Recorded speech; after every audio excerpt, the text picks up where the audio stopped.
sudah cukuplah ini, jangan lagi ke depan mau siapa kayak itu di belakangnya, mau bintang-bintang kayak mau apa. Kita ini mewakili rakyat Indonesia. Bapak juga ditunjuk sebagai pembantu presiden yang dipilih oleh rakyat Indonesia. Kita tegakkan hukum yang setegak-tegaknya, siapapun itu kalau memang merugikan bangsa dan negara, merusak tanah dan hutan kita, ditindak aja. Bapak nggak usah takut-takut, kami di belakang Bapak. Ini kan yang disampaikan ini baru cuman soal pembabatan hutan, pembalakan liar, secuil Pak. Bapak tidak paparkan ya toh, data tambang ilegal yang menghancurkan hutan sedemikian parahnya. Ayo dong, buka. Itu kan di sepanjang aliran sungai itu semuanya juga tambang ilegal. Nggak bakal punya izin kok. Dan itu kawasan hutan. Kemana aja kita selama ini Pak? Berapapun mahalnya biaya rehabilitasi ini, itu juga tidak bisa mengganti nyawa saudara-saudara kita. Tidak bisa mengobati penderitaan saudara-saudara kita di Aceh, Sumatera Utara, dan Sumatera Barat. Kalau saya lihat, Pak Menteri nggak punya hati nurani. Kenapa saya gitu? Saya ikuti perjalanan Pak Menteri waktu ke NTT. Saya minta Pak Menteri aja ke Mutis, padahal itu bakal akan terjadi seperti Sumatera.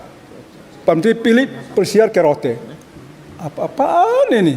Mohon izin teman-teman Komisi 4, saya keras, karena saya paling hatinya kasih. Luar biasa. Sehingga saya saran Pak Menteri, kalau Pak Menteri nggak mampu mundur aja Pak Menteri. Pak Menteri nggak paham tentang kehutanan. Husin, silakan Pak, singkat, padat, to the point. Terima kasih Pak Ketua. Langsung. Pak Menteri, saya to the point aja.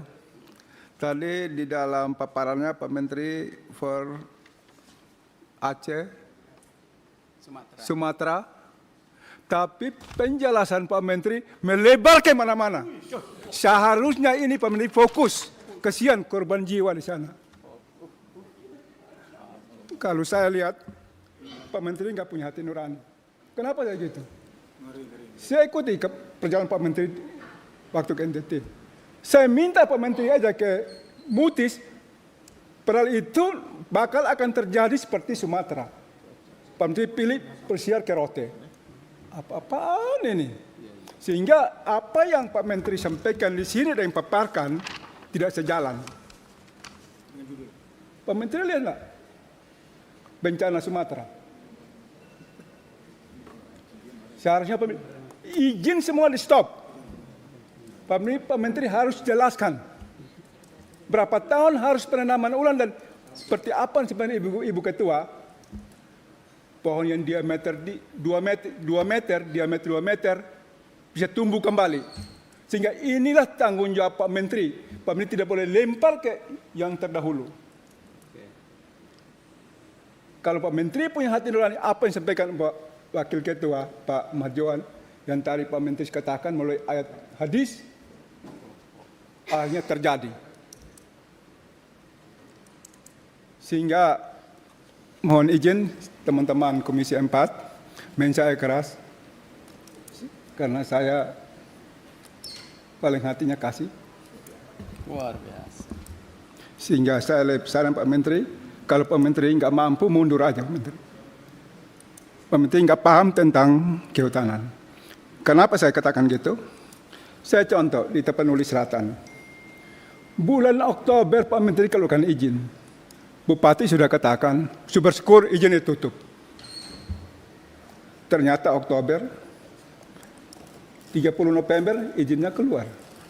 Sehingga apa yang disampaikan oleh Pak Menteri tidak sejalan semua Pak. Jadi seolah-olahnya kita ini ya bisa diakal-akalin semua. Ini ruangan yang terhormat. Saya minta Pak Menteri, sekali lagi, tolong fokus 3 provinsi ini. Kapan bisa tanam kembali pohon untuk bisa hidup yang gundul itu? Mungkin itu yang dapat sampaikan. Wassalamualaikum warahmatullahi wabarakatuh. Terima kasih. Selanjutnya Pak, data yang Bapak sampaikan, deforestasi hutan yang turun.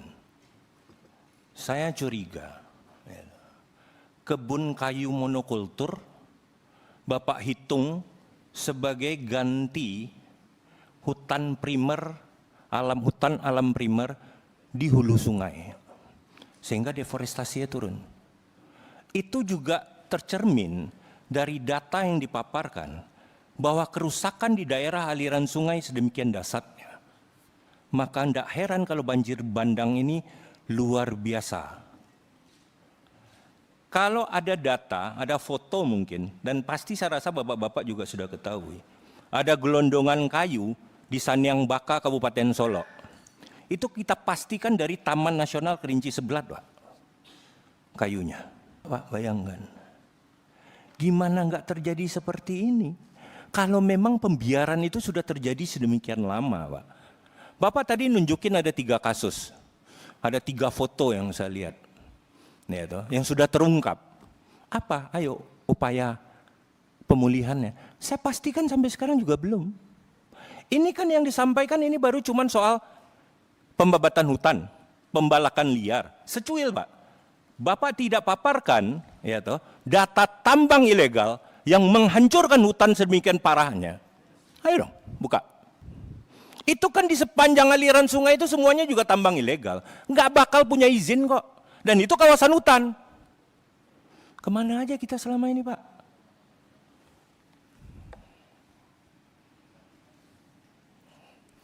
Sekarang, kalau mau bicara dana rehabilitasi, Pak. Saya sudah hitung, Pak. Dana rehabilitasi Bapak itu cuma Rp62.500 per hektar. Apa yang mau direhabilitasi, Pak? Sekarang masa tanggap darurat. Setelah itu kita akan masuk rehabilitasi dan rekonstruksi. Saya harapkan Pak Menteri, Pak Wamen beserta jajaran, ayolah. Di rehab rekon ini, hutan ini juga harus direhabilitasi. Jangan sampai infrastruktur yang rusak, direhabilitasi, direkonstruksi, tetapi hulu bencana ini tidak diselesaikan. Kalaulah siklon ini pertama kali dalam sejarah sudah terjadi, itu kan tidak menutup kemungkinan akan terjadi lagi toh. Jangan nanti curah hujan lagi yang disalahkan. Pak, korban jiwa itu, Pak. Tidak cukup lagi duka dan sesal kita di sini mengobati itu gitu loh. Berapapun mahalnya biaya rehabilitasi ini, itu juga tidak bisa mengganti nyawa saudara-saudara kita. Tidak bisa mengobati penderitaan saudara-saudara kita di Aceh, Sumatera Utara, dan Sumatera Barat.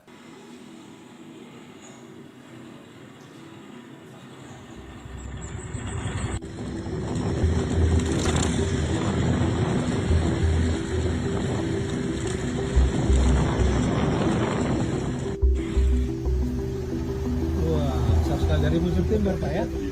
Dari Sibolga ini? Baru ya? Inilah yang bikin apa itu? Banjir itu? Hah? Kayu sebesar ini dibawa? Ya, berapa ratus? Diameter? Berapa ratus kilometer itu dari? Hah? Berapa ratus kilometer itu dari Banyumas ke Sibolga? Wow. Berapa kalian itu, Pak?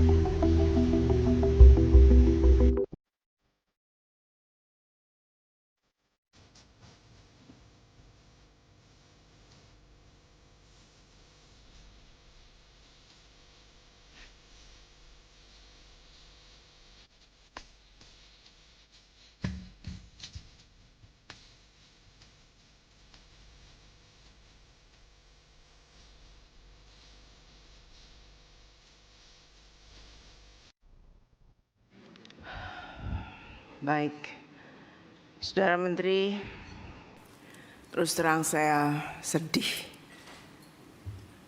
miris, dan saya marah. Bayangkan kayu sebesar itu, diameter 1,5 meter itu berapa ratus tahun perlu tumbuh untuk pohon sebesar itu. Ini manusia mana di Indonesia ini yang seenaknya aja bisa motong-motong kayu seperti itu? Apa salah tuh kayu? Dia bikin salah tuh pohon tuh apa? Dia bikin begitu banyak kebaikan buat manusia. Pencegah erosi, memberikan udara, menyaring udara yang segar buat manusia. Kok dipotong gitu aja?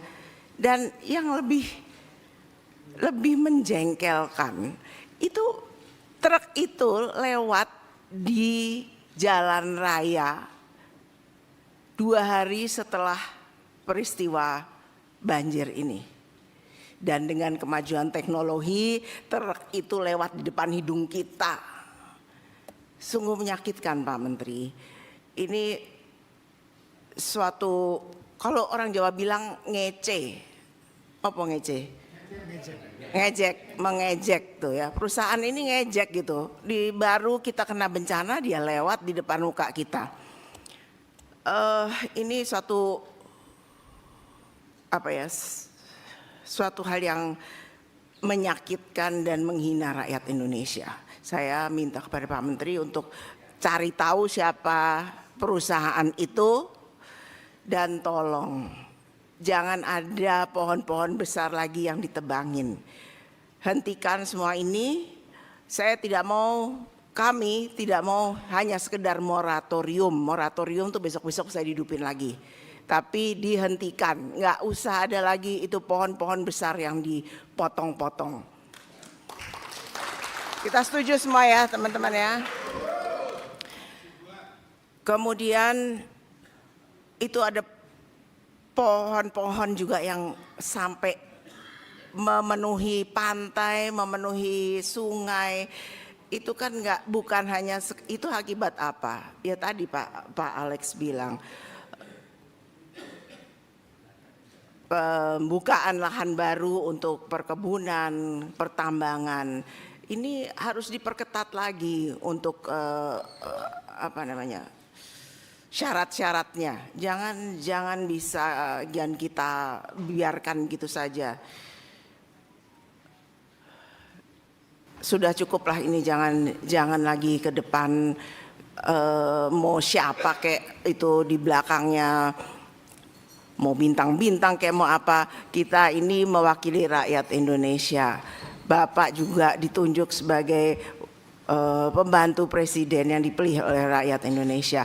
Kita tegakkan hukum yang setegak-tegaknya, siapapun itu kalau memang merugikan bangsa dan negara, merusak tanah dan hutan kita, ditindak aja. Bapak nggak usah takut-takut. Kami di belakang Bapak. Baik, silakan Pak Menteri.